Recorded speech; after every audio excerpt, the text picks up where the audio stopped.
Hello guys, Pandian ஸ்டோர்ஸில் அடுத்ததாக என்ன நடக்க போகுதுன்னு சொன்னால், குமரனோட கல்யாணம் நடக்க போகிறதில்ல. சரவணன் இந்த கல்யாணத்தை குழப்புறாங்களான்னு கேட்டால் இல்லை. அப்படி என்னதான் நடந்ததுன்றதை தான் இந்த வீடியோவில் பார்க்க போகிறோம். அதாவது குமரனோட கல்யாணம் நடக்காதுன்றதை சக்திவேலை போய் மயில வீட்டில் சொல்கிறாங்க. இந்த மாதிரி ஒரு விஷயந்தான் இவங்கண்ட வீட்டில் நடக்குது. அதாவது முத்துவேல் டாக்டரை சந்திக்கிறதுக்காக போகிறாங்க. அங்கே போன இடத்துல அவங்க பரவாயில்லை, உங்களோட உடம்பு நல்லா தான் இருக்குது என்ற மாதிரி சொல்லி விடுறாங்க. இருந்தாலுமே அவங்க கொஞ்சம் கவனமாக இருக்க சொல்லி சொல்கிறாங்க. ஆனால் இந்த வீட்டில் இருக்கிற நிலப்பாட்டை பார்த்தா அங்கே பிரச்சனை தலைக்கு மேலே இருக்குன்னு சொல்லலாம். அவங்க பேசாமல் இருந்தாலுமே சக்திவேல் தேவையில்லாமல் அவங்கள பிரச்சனை கிழத்துட்டே இருக்கிறாங்க. அதாவது குமரனுக்கு கல்யாணம் நடக்க போது, கல்யாண வேலைகள் எல்லாம் நிறைய இருக்குது. என்ன அண்ணன் தான் சொன்னாங்களே கல்யாணத்தில் நான் நிற்கிறேன், எல்லாமே நான் பார்க்குறேன்னு சொன்னாங்களே, என்ன அவங்க பாட்டுக்கு பேசாமல் ரூமில் உட்காந்துருக்குறாங்க. அப்படி என்று சொன்னால் குமரனுக்கு கல்யாணம் நடக்கிறது அண்ணனுக்கு விருப்பம் இல்லையோ என்ற மாதிரி சக்திவேல் சொல்கிறாங்க. இதை கேட்டோன்னே முத்துவேலோட ஒய்ஃப் என்ன சொல்கிறாங்கன்னு சொன்னால், என்ன தம்பி எப்போ பார்த்தாலும் ஏதாவது பழி சொல்லிட்டு தான் இருப்பீங்களா, அவங்களுக்கு கொஞ்சம் உடம்பு முடியலை, அதுதான் அவங்க ரூமில் இருக்கிறாங்க என்ற மாதிரி சொல்கிறாங்க. இல்லையே, காலமாக நல்லா தானே இருந்தாங்க, என்ன திடீரென்று இப்படி சொல்கிறீங்க என்ற மாதிரி சொல்கிறாங்க. ஆமாம், காலையில் நல்லா தான் இருந்தாங்க, அப்புறமா ஹாஸ்பிட்டலுக்கு போனாங்க இல்லை, இப்போ கொஞ்சம் உடம்பு முடியாமல் இருக்குன்னு சொல்கிறாங்க என்ற மாதிரி சொல்கிறாங்க. அதே அண்ணன் எனக்கு சொல்லவே இல்லை, என்னென்ன உங்களுக்கு உடம்பு முடியாமல் இருக்கா என்ற மாதிரி கேட்குறாங்க. இல்லை சக்தி, எதுவுமே இல்லை, பேசாம விட்டுடு என்ற மாதிரி சொல்கிறாங்க. இப்படி சொன்னோன்னே குமரன் என்ன சொல்கிறாங்கன்னு சொன்னால், அந்த கதிருக்கு என்னோட கல்யாணம் நடக்கக்கூடாதுன்னு விருப்பம், அதனால தான் பெரியப்பாவை அடிக்கடி ஹாஸ்பிட்டலுக்கு கூட்டிகிட்டு போகிறேன்னு சொல்லி இங்கே பிரச்சனை ஏற்படுத்த பார்க்குறாங்க. இனி அந்த கதிரை வீட்டு பக்கமே விடக்கூடாது என்ற மாதிரி சொல்கிறாங்க. இதுக்கு முத்துவேல் சொல்கிறாங்க, இங்கே பாரு, கதிர் ஒன்றும் என்னோட வீடு தேடி வரலை, நான் தான் அவனை ஃபோன் பண்ணி கூப்பிட்டேன், சும்மா தேவையில்லாமல் வீட்டுக்கு வாரவங்களோட பிரச்சனை பண்ணணுமென்றதை நோக்கமாக வச்சுருக்காதீங்க, உங்களோட கல்யாண வேலையை போய் பாருங்க என்ற மாதிரி சொல்கிறாங்க. என்னென்ன யாரையோ விரட்டுற மாதிரி விரட்டுறீங்க, நான் உன்னோட தம்பி இல்லைன்னு ஏன்னா இப்படி சொல்கிற என்ற மாதிரி சக்திவேல் கேட்குறாங்க. இங்கே பாரு சக்தி, தேவையில்லாத பிரச்சனையை வரவழைக்க பார்க்குறீங்க, நீங்கள் கல்யாண வேலையை பார்க்கலாம் தானே, எதுக்கு கதிரை பற்றியெல்லாம் யோசிக்கிறீங்க என்ற மாதிரி சொல்கிறாங்க. இப்போ அவங்களுக்கு திரும்பவுமே உடம்பு முடியாமல் போகுது. அப்படி இருக்கும்போது அவங்க என்ன பண்ணுறாங்கன்னு சொன்னால், கதிரோடு சேர்ந்து சாயந்தரம் திரும்பவுமே டாக்டர்கிட்ட போக வேண்டி இருந்தது, அவங்க போகலை. இப்போ கதிர் என்ன பண்ணுறாங்கன்னு சொன்னால், இவங்களுக்கு ஃபோன் பண்ணினாலுமே இவங்க எடுக்கலை, இவங்களுமே ஃபோன் பண்ணலை. இதை ராஜிட்ட சொல்கிறாங்க. ராஜி, உன்னோட அப்பாவை சாயந்தரம் நான் ஹாஸ்பிட்டலில் கூட்டிகிட்டு போகணும், ஆனால் அவங்க ஃபோன் பண்ணவே இல்லையே, என்னாச்சோ தெரியலை என்ற மாதிரி சொல்கிறாங்க. இங்கே பாருங்கள், அவங்களுக்கு உடம்பு முடியலைன்னு சொன்னால் அவங்க கண்டிப்பாக ஃபோன் பண்ணியிருப்பாங்க, அவங்களுக்கு இப்போ சரியாச்சு போல இருக்குது, நீங்கள் பேசாமல் விடுங்க, தேவைன்னா அவங்க கால் பண்ணுவாங்க தானே என்ற மாதிரி சொல்கிறாங்க. ராஜிக்கு தெரியாது தன்னோட அப்பாவுக்கு கேன்சர்ன்னு சொல்லி, ஆனால் கதிருக்கு தானே தெரியும். இப்போ கதிர் என்ன யோசிக்கிறாங்கன்னு சொன்னால், ராஜி, ஒரு உண்மையுமே உனக்கு தெரியாது, அதனால் நீ இப்போ சாதாரணமாக பேசிகிட்டு இருக்கிற, இதுவே ஏதாவது ஒன்று நடந்தால் என்ன கதிர் நீ எதுக்கு பார்த்துட்டு இருந்த என்ற மாதிரி என்னில் பழி போடுவேன், எப்படியாவது நான் அங்கே போகணும், என்ன பண்ணலாம் ஆண்டுட்டு அவங்க பழனிக்கு ஃபோன் பண்ணுறாங்க. என்னடா கதிர், என்ன ஃபோன் பண்ணுற என்ற மாதிரி பழனி கேட்குறாங்க. இல்லை மாமா எப்படி இருக்கிறாங்க, சுகமாக இருக்கிறாங்களா என்ற மாதிரி கேட்குறாங்க. ஆமாம், நல்லா தான் இருக்கிறாங்க, ஏன் கேட்குற என்ற மாதிரி கேட்குறாங்க. இல்லை சாயந்தரம் ஹாஸ்பிட்டலுக்கு போகணும், அதுதான் கேட்டேன் என்ற மாதிரி சொல்கிறாங்க. நீ கேட்குறத பார்க்கும்போது என்னமோ பிரச்சனை மாதிரி இருக்கு, என்னப்பா என்ன பிரச்சனை என்ற மாதிரி கேட்குறாங்க. இல்லை நீங்கள் அவங்க நல்லா இருக்கிறாங்களான்னு பார்த்து சொன்னாலே போதும் என்ற மாதிரி சொல்கிறாங்க. சரி என்று சொல்லி பழனி இவங்களோட ரூமுக்கு பார்த்தா அவங்க ரொம்பவே களைப்பாக இருக்கிறாங்க, அவங்க பேசவே முடியாமல் ரொம்ப சோர்ந்து போயிருக்கிறாங்க. அண்ணன் என்னென்ன என்னாச்சு என்ற மாதிரி கேட்குறாங்க. இல்லை ஒன்றுமில்லை என்ற மாதிரி அவங்க சொல்லும்போது அவங்க வாந்தியெல்லாம் எடுக்கிறாங்க, சாப்பிடவே இல்லை என்ற மாதிரி அவங்களோட ஒய்ஃப் சொல்கிறாங்க. இதை கேட்டோன்னா பழனி நினைக்கிறாங்க, கதிர் ஃபோன் பண்ணது இதுக்கு தான் போல இருக்கு, கதிர் சீக்கிரமாக வீட்டுக்கு வா என்ற மாதிரி சொன்னோன்னே கதிர் அலறி அடிச்சுட்டு ஓடியாராங்க. இதை பார்த்தோன்னா குமரன் பார்க்குறாங்க, இவன் எதுக்கு வாரா, இந்த வீட்டில் ஆளிலேருந்து வரானா, டேய் எதுக்குடா வர, வெளியில் போடா என்ற மாதிரி வந்து விரட்டுறாங்க. இங்கே பாருங்கள், நான் உங்களை தேடி ஒன்றும் வரலை, நான் வந்து மாமாட்ட தான் வந்தேன் என்ற மாதிரி வந்து சொல்கிறாங்க. அதுதான் மாமா பார்க்க நாங்கள் இருக்கிறோம், நீ உன்னோட வேலையை பாரு, பெரியப்பாக்கு இங்கே நிறைய பேர் இருக்கிறாங்க, நீயோட இங்கே வர தேவையில்லை, என்ன இந்த சொத்து மேலே தான் உனக்கு ஆசை, அதுக்கு பெரியப்பாவோட நல்ல மாதிரி நடிக்கிற, எங்களுக்கு விளங்காதா என்ன என்ற மாதிரி வந்து சொல்கிறாங்க. பழனி சொன்னாங்க, இங்கே பாரு குமரனா, இந்த மாதிரி பேசுகிறத நிறுத்து, அவன் வந்து தன்னோட மாமனை தான் பார்க்க வந்திருக்கான், எதுக்கு உனக்கு இந்த தேவையில்லாத வேலை என்ற மாதிரி வந்து சொல்கிறாங்க.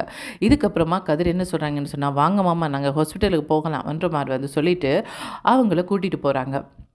கூட்டிகிட்டு போகும்போது சக்திவேல் வந்து என்ன பண்ணுறாங்கன்னு சொன்னால், கதிரை இழுத்து விழுத்துறாங்க. இங்கே பாரு, நீ எல்லாம் ஹாஸ்பிட்டலுக்கு போக முடியாது, நான் தான் போவேன் என்ற மாதிரி வந்து சொல்கிறாங்க. அதுக்கு வந்து முத்துவேல் சொல்கிறாங்க, சக்தி நீ வர வேணாம், கதிரியை அனுப்பு என்ற மாதிரி வந்து சொல்கிறாங்க. என்னென்ன, ஏன் இப்படி பேசுகிறீங்க, எதுக்கு நான் வரவேணான்னு சொல்கிறீங்க என்ற மாதிரி வந்து சொல்லும்போது குமரன் சொல்கிறாங்க, பெரியப்பா நான் வரேன், இவன் ஒன்றும் வர தேவையில்ல என்ற மாதிரி வந்து சொல்கிறாங்க. நீ ஒன்றும் வர வேணாம், கதிர் வண்டி எடு என்ற மாதிரி வந்து சொல்கிறாங்க. இப்படி சொன்னோன்னே இவங்க 2 பேருக்கும் பயங்கர கோவமாச்சு. என்ன இந்த கோமதியோட குடும்பம் இந்த சொத்தை எடுக்கிறதுக்காக என்னெல்லாம் பிளான் பண்ணி வச்சுக்கிறாங்க, கல்யாணம் நடக்கக்கூடாதுன்னு நினச்சிக்கிறாங்க போல இருக்குது, அதுதான் இந்த நாடகம் எல்லாம் ஆடுறாங்க போல இருக்குது என்ற மாதிரி வந்து சொல்கிறாங்க. இப்படி சொல்லிட்டு இருக்கும்போது பழனி இவங்கள்ட்ட தொல்லை தாங்க முடியாமல் பாண்டிகிட்ட ஓடுறாங்க. பாண்டியன்கிட்ட ஓடி போய் என்ன சொல்கிறாங்கன்னு சொன்னால், மச்சான் பெரிய பிரச்சனை நடந்துட்டுருக்கு, அதாவது அண்ணனுக்கு உடம்பு முடியாமல் இருக்கு போல இருக்குது, கதிர் கூட்டிகிட்டு போகிறா என்று சொல்லும்போது பாண்டியனுக்கு விளங்குது, அவங்களுக்கு தானே தெரியும் அவங்களுக்கு ஆன்சர் என்று சொல்லி, அதனால் என்னடா சொல்கிற, என்னாச்சு, எங்கே போகிறாங்க 2 பேரும் என்ற மாதிரி வந்து சொல்லிட்டு அவங்களுமே பின்னால் ஹாஸ்பிட்டலுக்கு போகிறாங்க. ஓடும்போது இவங்க மறைக்கிறாங்க சக்திவேல், என்ன என்ன குடும்பமாக சேர்ந்து நாடகம் மாறுறீங்களா, முதல்ல கதிர் என்னமோ அலறி அடிச்சுட்டு வீட்டுக்குள்ள ஓடியந்தான், இப்போ என்னடான்னு பார்த்தா நீங்கள் ஹாஸ்பிட்டலுக்கு ஓடுறீங்களோ, ஏன் அவன் நல்லவனாக நடிக்கிறது காணாதோ, நீங்களும் நடிக்கணுமோ, என்னென்று முதல்ல எங்களுக்கு சொல்லிவிட்டு அப்புறமா போகலாம் என்ற மாதிரி வந்து சொல்கிறாங்க. உனக்கு இதுக்கு இதெல்லாம் சொல்லணும், உனக்கெல்லாம் சொல்ல முடியாது போ என்ற மாதிரி வந்து கோமதி சொல்கிறாங்க. இங்கே பாரு கோமதி, பெரிய தப்பு பண்ணுற, அண்ணன் வந்து என்னமோ எங்களுக்கு மறைக்கிறாங்க, நீங்களுமே மறைக்கிறீங்க போல இருக்குது, என்னென்னு சொல்லு என்ற மாதிரி வந்து சொல்கிறாங்க. இப்படி சொல்லும்போது பாண்டியனால் இதுக்கு மிஞ்சி மறைக்கலாமல் போச்சு, ஏதாச்சும் நடந்தால் தங்களோட கதிர் மேலே ஏதாவது பழி வரப்போகுதுன்னுட்டு அவங்க என்ன சொல்கிறாங்கன்னு சொன்னால், இங்கே பாருங்கள், கதிர் ஒன்றும் அடிக்கடி உங்களோட வீட்டுக்கு வாரது உங்களோட சொத்துக்கு ஆசைப்பட்டு கிடையாது, உங்களோட பிரச்சனை பண்ணணுமன்றதுக்காக கிடையாது, அதாவது உன்னோட அண்ணனுக்கு வந்து கேன்சர், அதனால தான் அவங்க வந்து ஹாஸ்பிட்டலுக்கு கூட்டிகிட்டு போகிறாங்க, வேறு ஒன்றும் இல்லை என்று சொன்னோன்னா எல்லாருமே அப்படியே பயந்து போயிடுறாங்க, அப்படியே அதிர்ந்து போயிடுறாங்க. ராஜி கேட்குறாங்க, எதுக்கு கதிர் இவ்வளோ நாள் எனக்கு இதை மறைச்சா, இப்போ கூட நான் வந்து பேசிகிட்டு இருந்தேனே, இதை பற்றி எனக்கு சொல்லவே இல்லையே, கதிரேன்னு எனக்கு இப்படி ஒரு துரோகத்தை பண்ண என்ற மாதிரி வந்து அவங்க கதறி அழுகிறாங்க. ஒரு பக்கம் சக்திவேல், இதுதான் அண்ணன் வந்து கொஞ்ச நாளாக ஹாஸ்பிட்டலுக்கு போயிட்டு இருந்தாங்களா, எனக்கு தெரியாம போச்சே, இதுதான் கதிர் வீட்டுக்கு வந்திருந்தானா, இதுக்குள்ள நான் வேற கல்யாண பேச்செல்லாம் பேசிகிட்டு இருந்திருக்கிறேன்னா, இப்படி ஒரு முட்டாள்தனமான வேலையை பார்த்துட்டேனே என்ற மாதிரி வந்து சொல்லிட்டு வாங்க ஹாஸ்பிட்டலுக்கு போகலாம் வந்துட்டு எல்லாருமே ஹாஸ்பிட்டலுக்கு ஓடுறாங்க. இந்த விஷயம் வந்து மயில வீட்டுக்கு தெரியாது. அவங்க என்ன நினச்சிட்ருக்குறாங்கன்னு சொன்னால், இன்னுமே 2 நாளில் கல்யாணம் மட்டும் நினச்சிட்ருக்குறாங்க. ஆனால் இங்கே குடும்பமே ஹாஸ்பிட்டலில் நிற்கிறாங்க. இப்படி இருக்கும்போது வந்து அங்கே வந்து அவங்க ஹாஸ்பிட்டலில் முத்துவேலை வந்து மறைச்சிட்டாங்க. இப்படி மறைச்சோன்னே வந்து கதிர் என்ன சொல்கிறாங்கன்னு சொன்னால், நானே அவரோட கூட நிற்கிறேன், எனக்கு தான் மாத்திரை என்னென்ன கொடுக்கணும்னு தெரியும், இங்கே மற்றவங்க யாருக்குமே உங்களை யாருக்குமே தெரியாது, நான் நிற்கிறேன்னு சொல்லும்போது சக்திவே சொல்கிறாங்க, இல்லை கதிர் நான் அண்ணனோட கூட நிற்கணும் என்ற மாதிரி வந்து சொல்கிறாங்க. பரவாயில்லை, உங்களுக்கு விருப்பமெண்டா நில்லுங்க, ஆனால் நானுமே நிற்கிறேன் என்ற மாதிரி வந்து சொல்கிறாங்க. இப்போ ராஜி சொல்கிறாங்க, இல்லை நானுமே கூட நிற்கணும் என்ற மாதிரி வந்து சொல்கிறாங்க. இங்கே பாருங்கள், எல்லாருமே நிற்க முடியாது, யாராவது ஒருத்தங்களோ 2 பேர் தான் நிற்க முடியும், என்ன குடும்பமாக எல்லாரும் வந்து நிற்க முடியுமா, என்ன பேசிகிட்டு இருக்கிற ராஜி என்ற மாதிரி வந்து சொல்கிறாங்க. கதிர் நீ எதுக்கு இந்த விஷயம் எல்லாம் மறைச்ச என்ற மாதிரி வந்து சொல்லும்போது குமரன் சொல்கிறாங்க, ஆமாம் நீ எதுக்கு மறைச்சதால தானே தன்னோட அப்பா வந்து கல்யாண பேச்செல்லாம் ஆரம்பிச்சிட்டாங்க, அது மட்டும் இல்லாமல் பெரியப்பா ஆரம்பத்தில் இருந்தே இந்த கல்யாண விஷயத்தில் விருப்பம் இல்லாமல் இருந்தாங்க, நான் நினச்சேன் நான் கல்யாணம் பண்ணுறது இவருக்கு விருப்பம் இல்லையோ, அதுதான் இப்படியெல்லாம் பண்ணுறாங்களோன்னு நினச்சேன், இப்போ தான் தெரியுது அவங்களுக்கு உடம்பு முடியாமல் இருந்திருக்கிறாங்க, இது தெரியாமல் நாங்கள் முட்டாள்தனமான வேலையெல்லாம் பார்த்துட்டோம், நிச்சயதார்த்தமெல்லாம் நடத்தியிருக்கிறோம், இது வேற காணாண்டு கல்யாணத்துக்கு வேற நாள் எடுத்துருக்கிறோம், இதுக்குள்ளே எனக்கு கல்யாணம் வேற வேணுமா, இப்போவே ஃபோன் பண்ணி சொல்லிடணும் என்ற மாதிரி வந்து சொல்லிட்டு வெளியில் வந்து சொல்கிறாங்க. சுடருக்கு வந்து ஃபோன் பண்ணுறாங்க, என்ன சொல்லுங்க என்ற மாதிரி வந்து சுடர் கேட்குறாங்க, இந்த கல்யாணம் எல்லாம் இப்போ நடக்காது என்ற மாதிரி வந்து சொல்கிறாங்க. என்ன பேசுகிறீங்க என்ற மாதிரி வந்து கேட்கும்போது, இல்லை பெரியப்பா பெரியப்பா வந்து உடம்பு முடியாமல் இருக்கிறாங்க ஹாஸ்பிட்டலில், அதனால் இந்த கல்யாணத்தை பற்றியெல்லாம் இப்போ பேச வேண்டாம், கல்யாண ஆயத்தங்கள் எதுவும் நீங்கள் பண்ண வேண்டாம், நாங்களுமே எல்லாமே நிறுத்திடுறோம் என்ற மாதிரி வந்து சொல்கிறாங்க.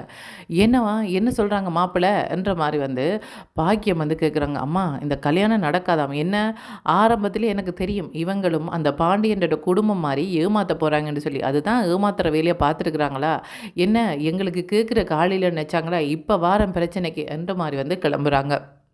இப்படி கிளம்பும்போது சுடர் என்ன சொல்கிறாங்கன்னு சொன்னால், அம்மா அந்த குடும்பத்தோட நிலைமை தெரியாமல் நீ வேறு பேசிகிட்டு இருக்கிற, அங்கே வந்து குமரனோட பெரியப்பா வந்து ஹாஸ்பிட்டலில் இருக்கிறாங்களாம், அதனால தான் அவங்க கல்யாண பேச்செல்லாம் இப்போ வேணான்னு சொல்லியிருக்கிறாங்க, நீ என்ன இந்த மாதிரி எல்லாத்துக்குமே பிரச்சனைக்கு போகிறன்ற மாதிரி வந்து கேட்குறாங்க. அப்படியா, என்னடியே நல்லா தானே இருந்தார் அந்த ஆள், எதுக்கு திடீர்னு இப்படி ஆச்சு, எல்லாமே அந்த பாண்டியன் குடும்பத்தோட சதியாக தான் இருக்கும், அவங்க சும்மா நடிக்கிறாங்க போல இருக்குன்ற மாதிரி வந்து சொல்கிறாங்க.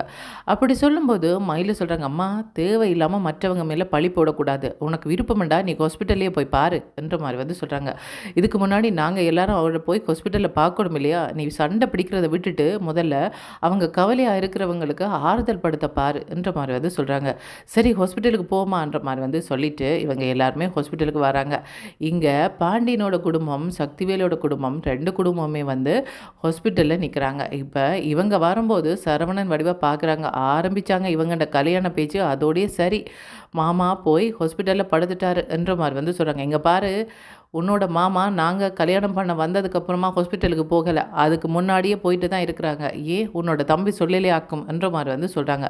இங்கே பாருங்கள், உங்களுக்கும் அந்த குடும்பத்துக்கும் சரிப்பட்டே வராது, நாங்களே படாத பாடுபட்டுட்டு இருக்கிறோம், இதுக்குள்ள அந்த குடும்பத்திட்ட வேறு போய் கல்யாணம் பண்ணி அவனோட வாழ்க்கையை நாசமாக்க பார்க்குறீங்களா என்ற மாதிரி வந்து சொல்கிறாங்க.